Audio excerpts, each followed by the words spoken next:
Uh, Welcome everyone to the online AI seminar. We are very pleased to have Professor Hyun Soo with us. Hyun Soo is an assistant professor at the Department of Computer Science and Engineering at the University of Minnesota. He was previously a postdoc fellow at UPenn, and importantly, he was a PhD at Carnegie Mellon, where he was advised by Professor Yasser Sheikh.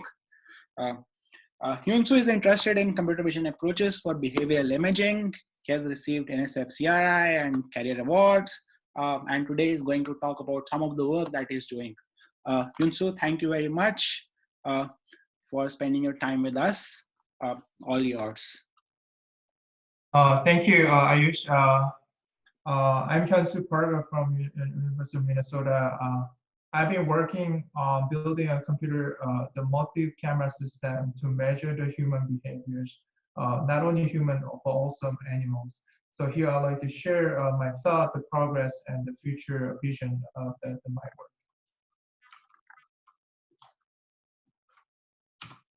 Right, so this is the Hannah Park, my niece, Hannah Park. She's born in 2016, January. She's now like 4 years old. She was like the first kid in our family, so she brought a huge the package of the happiness to our family. And a few months after she was born, she was diagnosed as oculomotor apraxia, the absence of control of voluntary eye movement, which means that she cannot control her gaze structure. So she can move. So when she follows the object, she has to move her head, because she cannot control any gaze at all.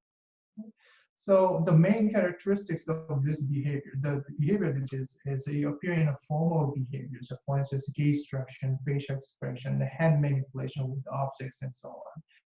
And the more importantly, this leads to the developmental delay. And this is not limited to the oculomotor apraxia, but any of the behavior diseases such as autism spectrum disorder, OCD, and schizophrenia. And those behavior diseases have like similar symptoms. And we can only measure this from the behaviors. In medical domain, AI make a significant impact by analyzing MRI images and detecting and diagnose the disease, and also predict the evolution of the disease in the futures. However, there's no such a thing in the behavior domain. So here I'd like to define the behavior imaging, that to measure, analyze, and forecast the microscopic behavior signals using visual data, so image and videos. Okay, so in this presentation, I'm going to just focus on how to measure. And here I'm going to share the two exemplary of my work that where I make a lot of effort to measure the behaviors. Okay, so going back to this slide, oculomotor apraxia, and this has been studied in the neuroscience. And neuroscience is interested about the relationship between neural activities and the motor activities. And this kind of behavior disease is a misalignment between the neural brain signals and the motor signals. And the neuroscientists have been actually studying this using the monkey. Okay. So this is really how the experiment has been done. Okay. Now you see on the left, you see that the monkey sits on the restricted chair, okay? And monkey only can move arm. Okay. And monkey is asked to follow some of the ball in three-dimensional space, while the brain activity is recorded by the recording rate. Okay. So I'm going to show the video from the Schwartz Lab at the University of Pittsburgh. Okay. And so this is how the experiment has been done. The monkey needs to sit on the restricted chair. It can only move their arm. Okay. And this is used to measure the relationship between the brain activities and the hand activities.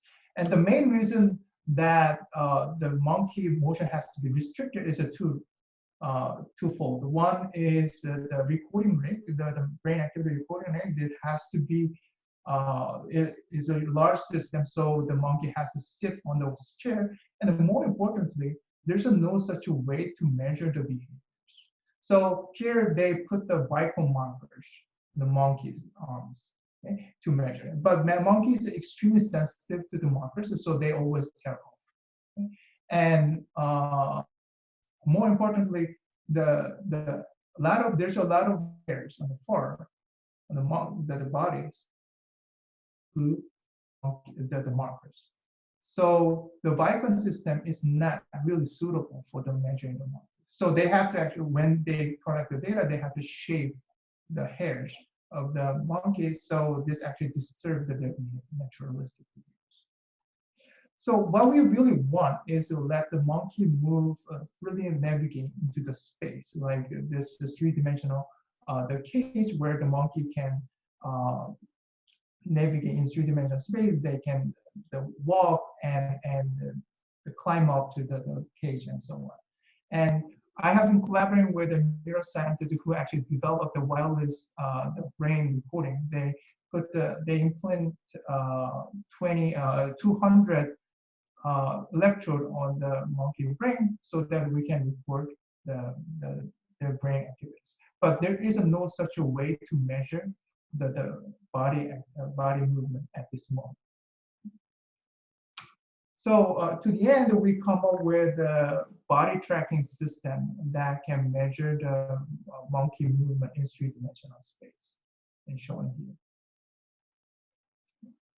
So one might argue that this problem is already solved problem because in human domain, we have used open pools that can recognize the body landmarks, not only the body landmark, also the facial landmarks and hand landmark as well. It is truly amazing that it can recognize that tiny, small hand joint from this videos, okay? And it also predict the body landmark, which is occluded as well. But I argue that the problem for the monkey is a little bit different from the humans. So let's consider that the network, how this network is designed.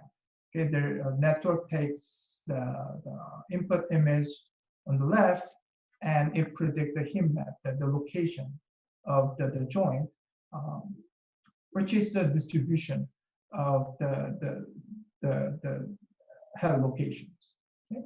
And the way the network is trained is there is the annotated data that guide to train the network.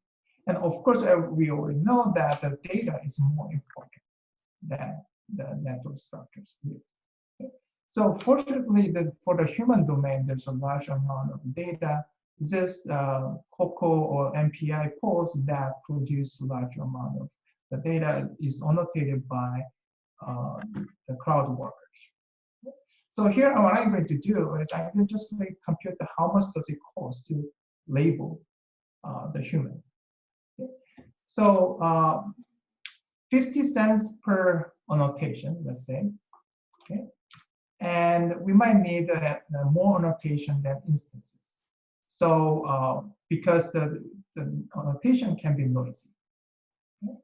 And now then we need about 2 million of data instances to train the network properly. Okay. That constitutes about 10 million bucks. Okay. This is great because if we have 10 million bucks, then we can model the entire human population. What about the monkey? So I cannot let the Amazon Mechanical Turker to label it. So I hired graduate students to label it. And Minnesota is about the 30 bucks per hour. Because maybe CMU is a little bit more expensive than this. Okay? And each annotation takes about 5 minutes. And it is less noisy, so we need a small number of annotation than per instances. But we still need a large amount of instances to train the network properly. So, and this is not only, the more important thing about this is with the COCO, we can train, we can model the entire population of humans. Monkey, it can only model the one species. There's many different species, macaques and chimpanzees and so on. So they need to have a different one. So what I like to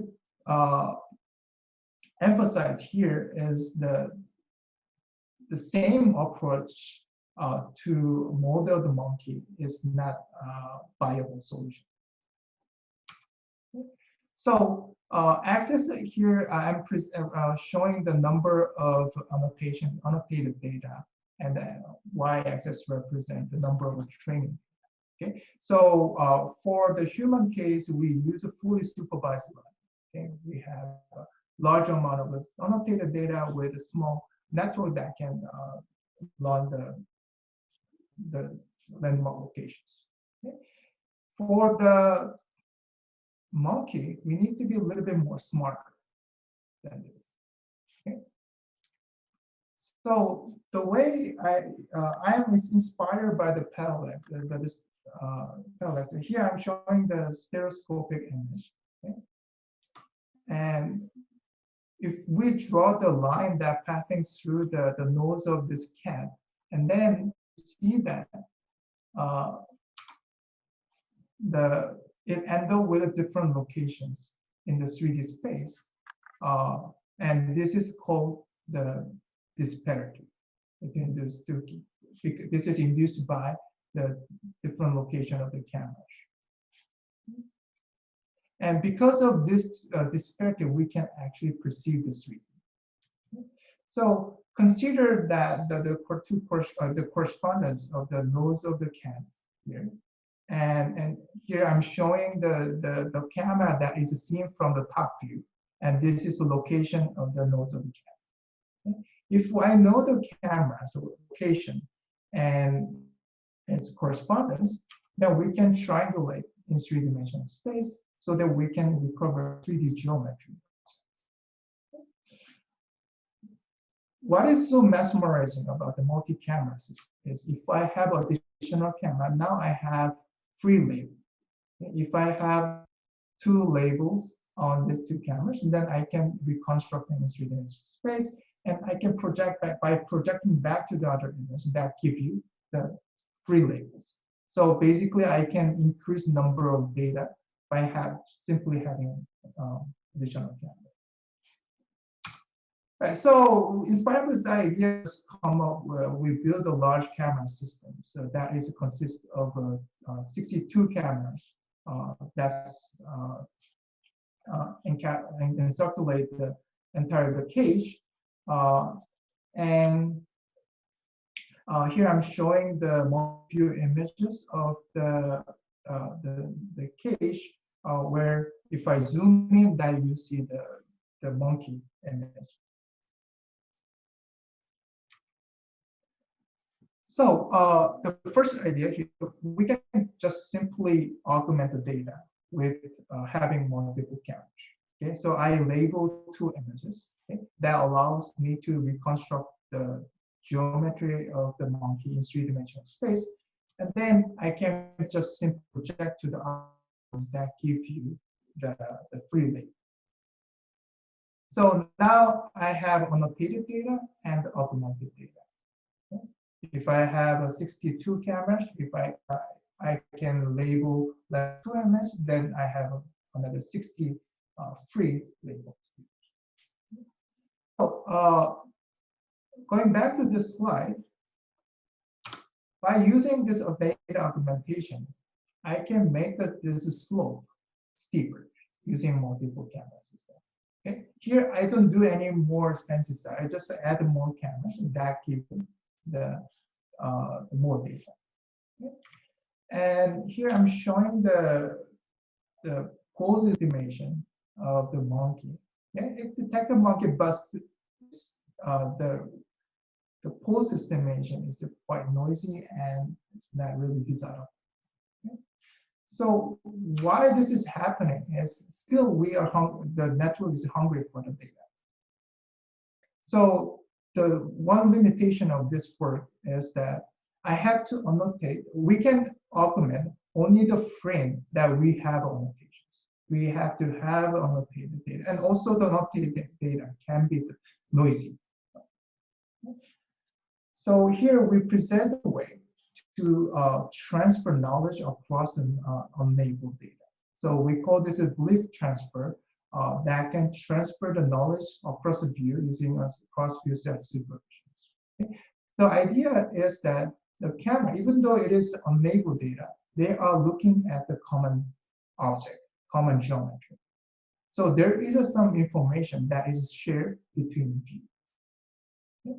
So the unlabeled data, with this inspiration, we can supervise unlabeled data can supervise unlabeled data, and unlabeled data can even supervise noisy annotated data.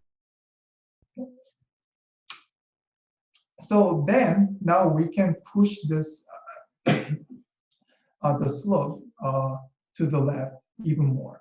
Okay? So we come up with a semi-supervised learning that uses a small amount of data and with a very smarter network that can address these monkey data issues. Okay? So how do we do so? So consider the monkey image on the left. And here the X is the location of the knee. Okay? And the pixel in the one image that corresponds to the ray in three-dimensional space. Okay? If I visualize this ray to the other view, that gives me the epipolar line. This is all we know about the multiview geometry. Okay? So what is so interesting about this is if I label the one view, then the information can be transferred to the other view using this the epipolar geometry, okay, without any prediction. Okay? So if we have the label on the other image, then we can supervise this label such that epipolar constraint must be applied. Okay? So this epipolar constraint is we all learned from the multiview geometry class. And if the y need to lies on the epipolar line, okay, that's the constraint. So again, the insight here is a label in one image can be geometrically propagated to the other image. So unlabeled data can supervise another unlabeled. Okay? So going back to, let's say, I'm showing here the knee inference, okay? Two images. Okay? I predict the labels on the left image, and that gives you the little bit of a spur prediction. Okay? And I have another prediction on the other view. Okay? So I'm going to show how you can supervise another view using the other views. Okay? So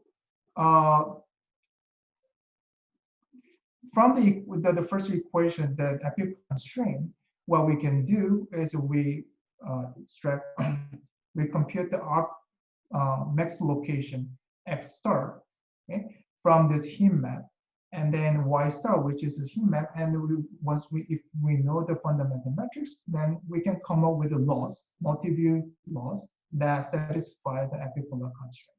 So this is the way we can apply the we can transfer knowledge from one view to the other. Okay, where x star is of the probability distribution of one is 1, and y is again the argmax of the probability distribution in second image. Okay? But there's like one simple problem, some small problem that prevent us to train this network. That this argmax operation, which is non-differentiable. Okay? So we need to come up with some solution that can address this non-differentiability of the argmax measure. So first idea that we come up with the self-occlusion. Okay, we just exponentiate the probability distribution so that we can have the weighted average of the coordinate, so that we can approximate the argmax locations. So, okay. This is widely used in deep learning, okay. But we found that this is not really the case for us, because due to the lack of data, Now prediction is highly spurious. As shown here, it is detecting the left hand, and you see the two hands is detected. There's like this is like multimodal prediction, a multimodal distribution. And if you compute the soft-argument location, that is completely off. So this actually gives you not really a desirable detection rate. By the way, on the right, I'm showing the probability of the correct key point that is normalized by the patch size. Ideal graph will be the step function activated as 0. The second idea is just a coordinate regression. Given the image, we just regress x directly by passing the arguments. And it is known that the HUMBI regression is much accurate than the coordinate regression. So it shows an inferior performance. And the third idea was using the depth regression. So from the single view image, we predict the 3D, and that can be supervised. And this is a very commonly used in the computer vision. But since you have to predict additional dimension, which produce inferior performance, even than the coordinate regression. So at the end, we come up with a belief transfer that can directly transfer the knowledge across a view without going through the soft arguments or coordinate regressions. So here I'm showing the red X location here is it can be transferred to the other view using the epipolar line, okay, by multiplying fundamental metrics with this coordinate. Okay. Well, Y1 and Y2, they are all lines in the epipolar line. Therefore, if I transfer the probability from the one image to the other, that the probability must be the same. Okay. So, and this probability can be parameterized by the epipolar line, theta. And from different location, you have a different epipolar line. Therefore, we can transfer the probability distribution in one image that gives you the distribution of the epipolar line in the other image. Okay. Now you see the distribution of epipolar. And one thing to note is epipolar line is the one-dimensional parameterization, because all the epipoles meet at the epipole, so it can be represented as a single parameter, theta, which is the slope of the epipolar line. And this operation can be used to pull the probability from the first image, and we call this as epipolar pull.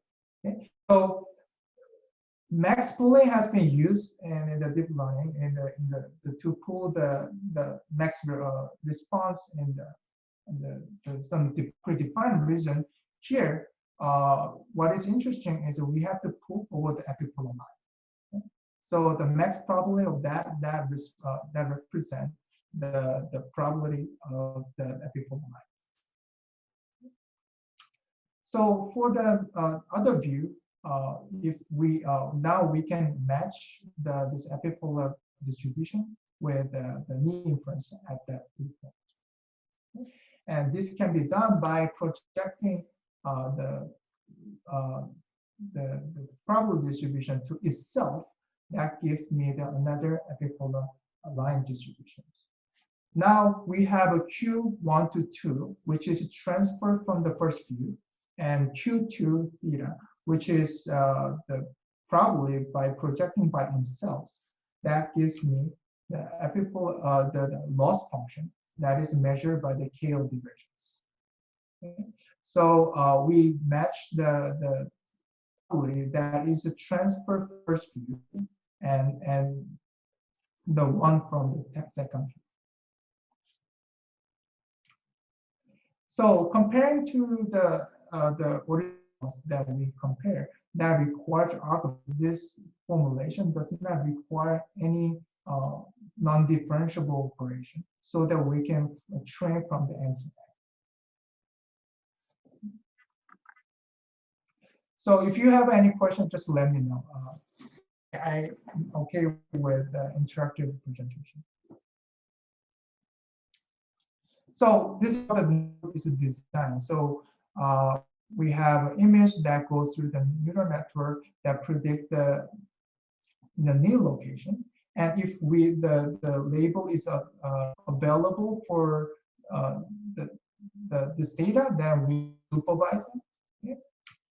And we have additional that rectify the probability such that we can make all the epipolar line to be the parallel, the horizontal. And then this means the epipolar transfer more easier now, and then we can compare with other view, okay? And this can be supervised. This can supervise the other view. So note that if we forget about the label data, okay, there's like a no notion of the label between these two views. So which means that the first view can supervise the second view can supervise the first view. So even for the label data, we can supervise them using the unlabeled data.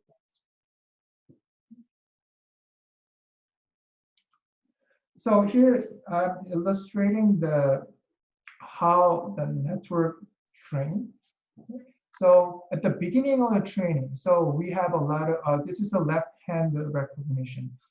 This is a correct location, but you see the misdetection on this third image, and you see the lot of spurious detection on fourth image and so on. Okay? It's a very noisy. And as training progress, each view supervise them together, so it converts at the end. It converts to the correct location.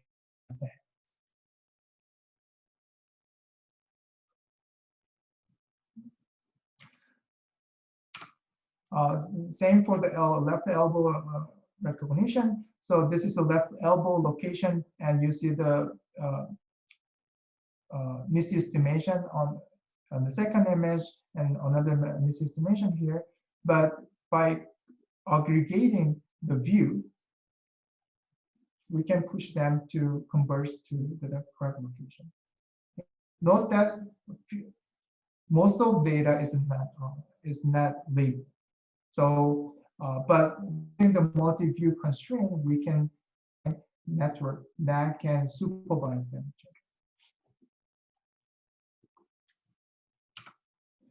So, given this multi-view supervision, so we come up with a markerless motion capture for the monkey. Okay?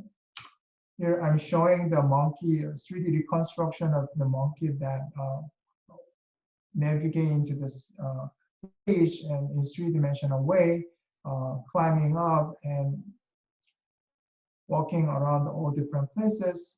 And note that the less than 1% of data is labeled.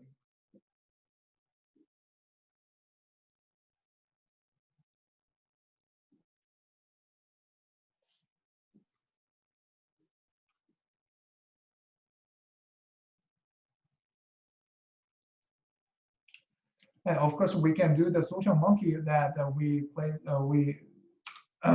experiment with the two monkeys here.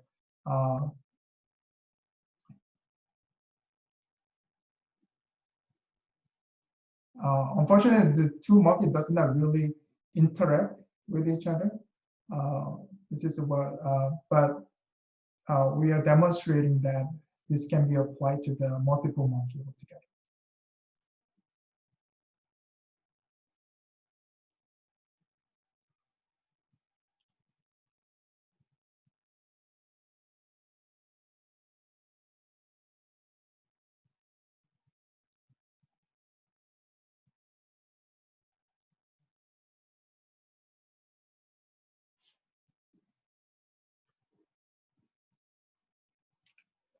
Yeah, so in terms of quantitative evaluation, we have measure the trajectory of the head location. So the monkey, the putting markers on the head of the monkey is fine.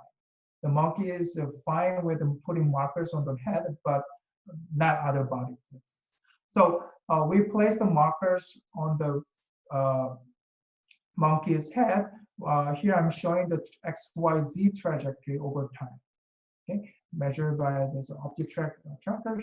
And here I'm showing the marker list of motion captures produced by our system, the vision-based marker list.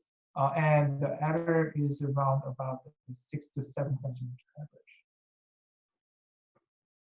So another evaluation is, again, we can measure the 3D for the other body part. Here we measure the pixel error. So by projecting the 3D reconstruction onto the image and measure how that is far from the label. Okay? So we also characterize the post detection across the view. Okay, so this is the camera that observe the monkey from the front view, and this is a camera on the left-hand side. This is the camera on the right-hand side. Okay, so to detect the right hand, okay, and right hand is likely to be occluded by the body part for the left-hand side camera. So this actually trend is observed here. So here I'm showing the valid detection range, which is less than 3 pixel error. Okay? And for the center, the camera that see the monkey from the front, that produces a reasonable predictions. Okay? The average error is about like 1 pixel error. Okay? For the right-hand cameras, yeah. So this camera is the right hand is less likely to be occluded by the other body parts. So right-hand side camera is pretty good at prediction. But this is not the case of the left-hand cameras. So this is actually demonstrating justifying the use of many cameras. Even in the inference case, we need many cameras, okay, that can see the whole body part from different views, so we can reason about the 3D location of each body, location depending on the camera. And then we expand this idea by integrating the temporal consistency. Okay? So on the top view, I'm showing the temporal consistency across the view by leveraging the optical flow. On the middle, I'm showing the cross view, okay? The multiview supervision from the other view. And we combine these two approaches to produce the more reliable tracking. So on the left, I'm showing our approach that use the optical flow and the temporal consistency and the multi-view supervision. And on the right, this has like a no supervision, the self-supervision. So now you see that our baseline that confused a lot of the label across times, while our result shows detection is very reliable across the times. And further, we expand this idea to the semantic segmentations. So basically, what we've shown is using the two view to supervise each other's the labels, and we can extend this idea to the semantic segmentation if we leverage the shape from silhouette. So because these two views see the same 3D volume, if I project this to the other view, it has to be like consistent. So here I'm showing the left, and I'm showing when the training starts, that the semantic segmentation is highly spurious. And then as train goes by, you see that the segmentation that converts to the monkey body shapes. All right, so here's like all about the monkey, and I'm going to shift the gear to the human. But if you have a question, I think this is a good time for you guys to ask.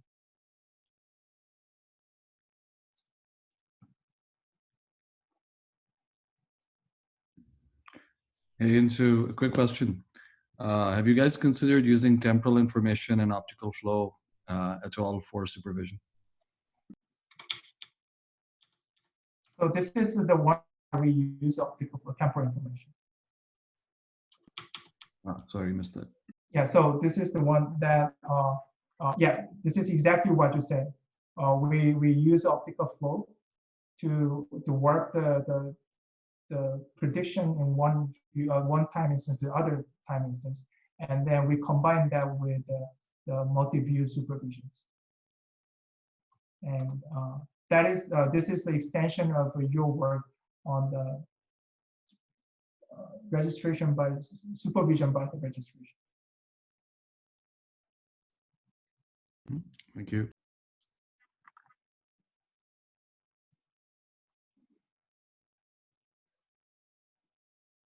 So then let me switch gear to the human. So here I'm going to talk about a little bit about the human activities. So so multi-view camera system is so useful that can measure the human body, very detailed body expression from view, and now you see that the rendered image is almost indistinguishable from the real image. And the way it is work is that there's multi-view camera system and that there's a network that is designed to run interpolated view. So in the testing and training, it happens in exactly the same locations. So the question is, can we actually push this the knowledge that we have learned from the multi-view camera system to the in the wild situation, so even with a single view camera. So this is a joint work with the Facebook Reality Lab, and we have used we have learned from we transfer the knowledge that we have learned multiple camera system, and then transfer to the unconstrained monocular videos. And on the right, I'm showing the rendered high fidelity face models. So of course, if we just naively transfer the network weights to the new domain, it produces unstable face tracking, and also the texture is not really reflective of the input videos. So we come up with a self-supervision by incorporating temporal consistencies. Here I'm showing the input image that goes through the network that regress the geometry, and with this geometry you can work the texture in canonical space. So once you have this canonical textures, texture in a canonical space, then you can compare a time. Okay? Minimize the texture error across the time, then you can produce the head tracking, reliable head tracking, and even you can render the person from different from multi-views.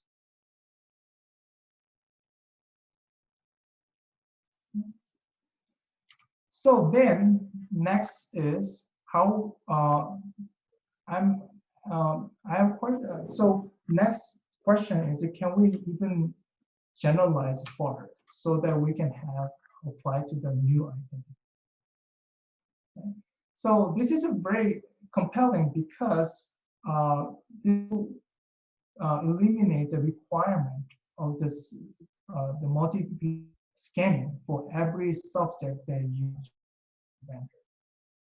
Okay.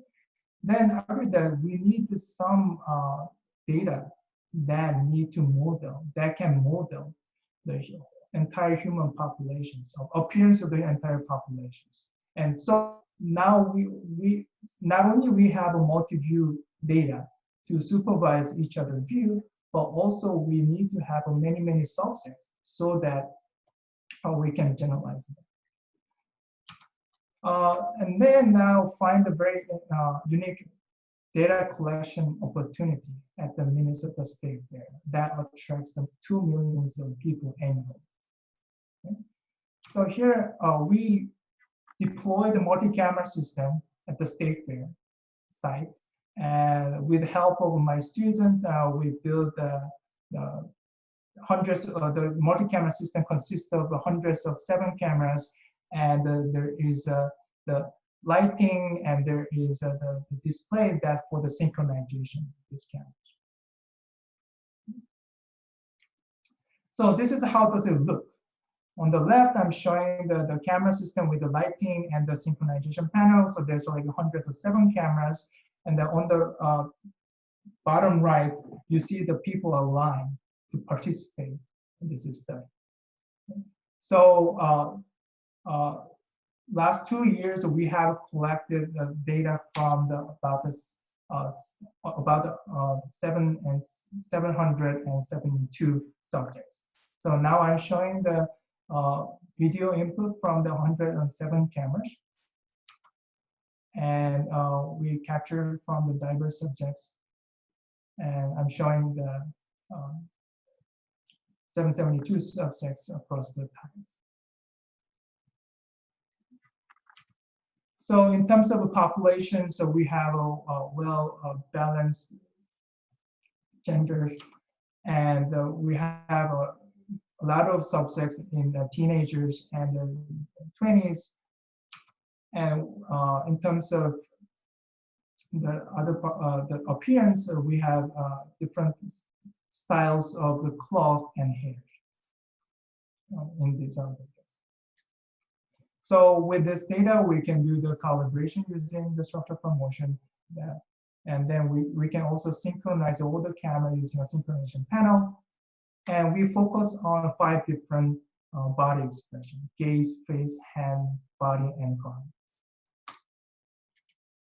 So the first of all, gaze. So we ask people to look at the markers on the stage, so that we can have a ground truth label for the ground truth label for the gaze direction, 3D gaze directions. So here I'm showing the gaze eye appearance across the views, and on the left I'm showing the appearance that is registered on the canonical space of the canonical space of the textures, and on the middle I'm showing the median appearance, and on the right I'm showing the appearance of variation across the view. And same for the face. We reconstruct a 3D face model from this data. We measure this the face appearance across many different subjects. And actually, she's the actor is the president of the University of Minnesota. And this is a hand. We reconstruct a 3D hand mesh model using a manual model. We project the pixels to the texture space on the right.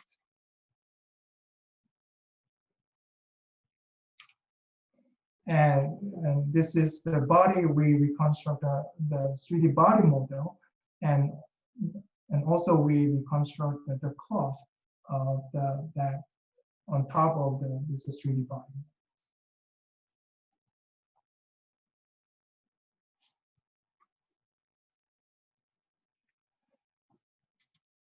Yeah, so I have briefly talked about the human behaviors and animal behaviors, how we can measure it. And so my take is the behavior imaging can be done by the multiple camera system that can supervise each other's and also over time as well. Okay? So here I would like to conclude my talk with by acknowledging my team. It is impossible without their help and their sponsors. Okay, thank you, and I'm happy to take your questions.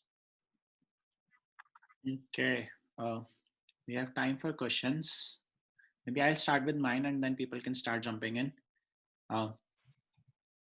So in the work on the key points estimation for the monkeys, you're using the multiview constraint where you're saying that, okay, from one view to another, I can use this epipolar constraint that the point should lie on the epipolar line. But you can also use an additional information. Let's say there are two views over here, say view 1 and view 2. So point 1 maps to somewhere in point 2, and you can find the losses is how far it is from the epipolar line. You can take that point again to view 1 and say that how far is the point, how far is the reprojected point from the original point, and that could be an additional loss. So you, from the first view, you have you transfer the knowledge to the second view. Yeah, from where you have the epipolar the epipolar line. But Right. you can also have an additional loss where you can go back. Let's say there's a point, there's a max point that you select over there, and use that max point and say that, what if I go back to my view 1? How far is it from the original point? Because that's the original ground truth that I have.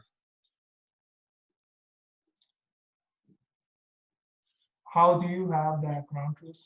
I mean, that's the initial point that is given to you, right? That's how you're transferring to view 2. So any point on the epipolar line, okay, Yeah. if you project back to the original view, Yeah. that will map to the exactly same location. No. So you're taking you're taking a distribution of epipolar line. It's not the precise epipolar line. And if I'm understanding it correct, you will take a point which is like maximizes, say you take X star on that epipolar line or that distribution of an epipolar line that tries to maximize your scenario. Now what I'm saying is if X star is precise, then it would map to exactly the same point where you started from. But if X No, star, so epipolar line constraint does not tells you where it is. It just tells you whether this point lies on the epipolar line or not. Okay, so therefore, like, you cannot really get this max location, okay, in the epipolar. I mean, of course, you can supervise one image to the other, second image to the other. I mean, this yeah, you can apply this way, but yeah, the cycle consistency here, unless you predict the depth, yeah, we cannot tell whether that can be mapped back to the original, the same location in the same the original image. So even though you do that, you map to the exactly same location because it is the epipolar line. The ray is emitted from the same location. Okay. But you can have that depth, right? Since you are using a stereo pair and you have a multi-camera system, so why not include, let's say, the depth and then get to the exact point over there? So that's like the baseline that I compared here. That that means that you have to predict the depth. That means that you need to predict the additional dimension. Okay? And then we found that is not really, it produces very inferior performance compared to any other method. Okay. And so the goal here is that we want to minimize the work that can be done by the network.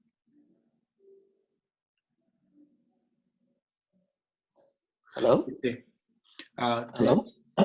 Yes, Ernest, yes. I had a question. I had two questions. First of all, thank you for the presentation. Just the first question, when you showed the experiments with the rats and you're tracking the right bottom foot of the rat, what did you specifically use any markers, or were you just using your vision optical system? And number two, a follow-up to that, what are potential applications of your camera setup? Is it something that can be used, let's say, in an emergency room, an operating room, to track and see where particular healthcare professionals are, whether it's just a particular limb or a particular tool that they're using? What are your thoughts on that? Oh yeah, great. So as I mentioned that we cannot place the markers on the body for the monkey. Okay? The only place that we can place the markers is the head location. So for the experiment about let me go back to that slide.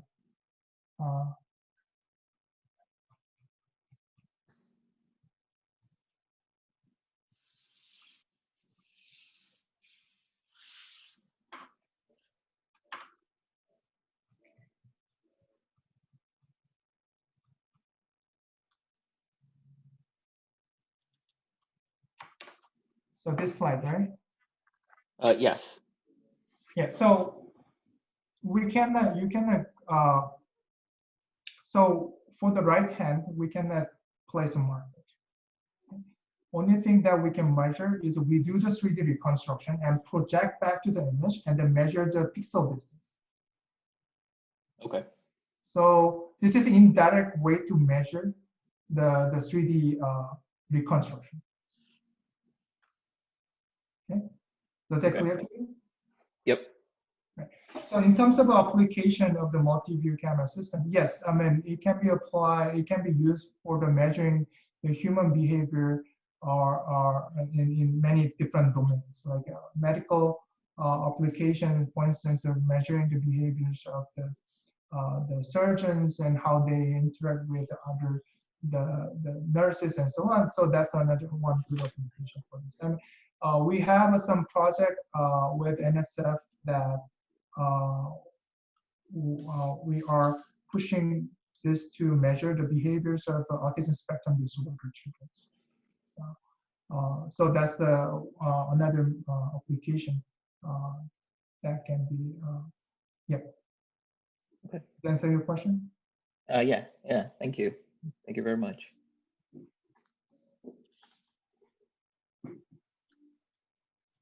Another question?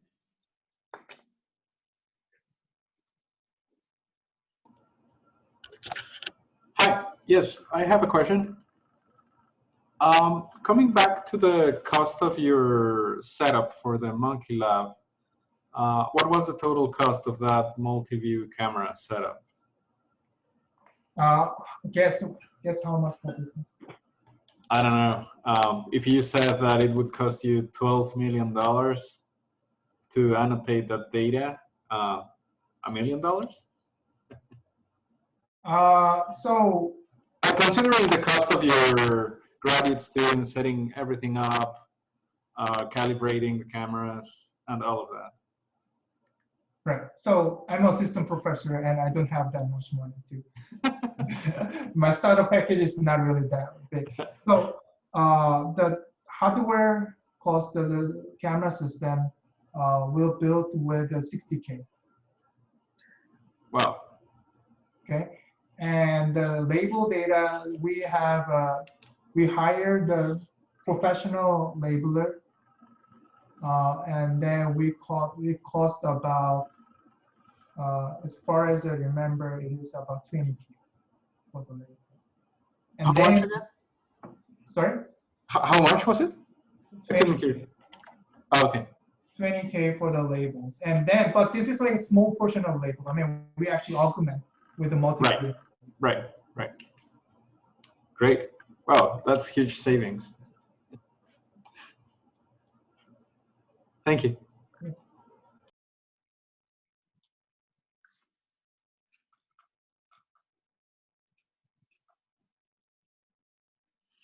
Another question?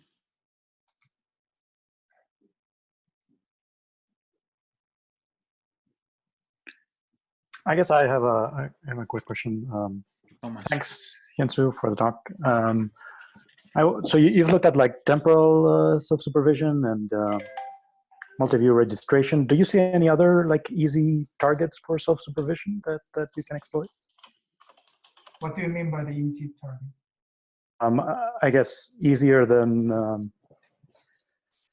say trying to find correspondences across people where it's unclear how you would do the matching. I mean, time and multiview,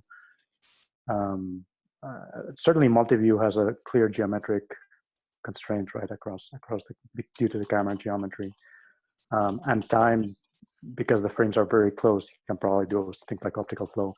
But are there any other like sources where you see like something that's like a maybe either a geometric meaning or something that you can exploit in that sense? I think there's like a full package of the semi-supervised learning of the literature that having leveraging different types of like a metadata to supervise them together. So the one thing that we have doing now is there's a lot of commonality between the human articulation and the monkey articulation. So I mean, similar to what Ayush have mentioned. I mean, we are looking at some cycle consistency between the human, the body pose and the monkey body pose. This is kind of things that we are trying to like the knowledge that we learn from the human that can be applied to the monkey. But I don't know. I don't know anything. Any other the constraint that we can use here at this moment.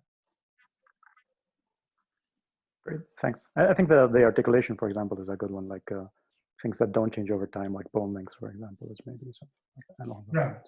And then we actually found that if you transfer the articulation from the human to the monkey, actually is pretty working well. There's a lot of like spatial relationship that can be learned. Appearance-wise, they are completely different, but the spatial relationships are pretty similar. So that can really regulate the training of network for the monkey. Can you also use texture for monkeys? I mean, with humans it's tricky because we have clothing and all the things, but for monkeys it's uniform. Is there some way you can also use texture? Say the structure is somewhat unique. So I mean, that I have like this question before, but monkeys more difficult than human, because the human, we wear the cloth that actually naturally give the segmentation of body. Okay, monkey, everything's homogeneous. Okay? It's really difficult to identify precise location of the joint, and this is even difficult for the annotator. So we have a lot of case where the annotator make a mistake, even though they spend a lot of time on it. Even though we hired the professional to do this. I see. And is there something you can do with increase more number of cameras and that could lead to better results or lesser cost, or is it the optimal number of cameras, or how do you decide with that? I think number of cameras is not really optimized. We have some evaluation that show that what is the number of what is the desired number of cameras, and of course we found that 62 camera is is like more than enough. But we found that for this case size about 9 feet by 9 feet by 9 feet, we found that we at least required more than 40 cameras to see the monkey from all different perspectives. I see. And also, it is interesting that like there is a trade-off. There is a number of camera that is required for the training and also inference. Okay. For inference times, yeah, we can leverage about the 10 to 20 camera for the reconstruction of the monkey. But in terms of training, the more view is better. See, are there other questions that people have?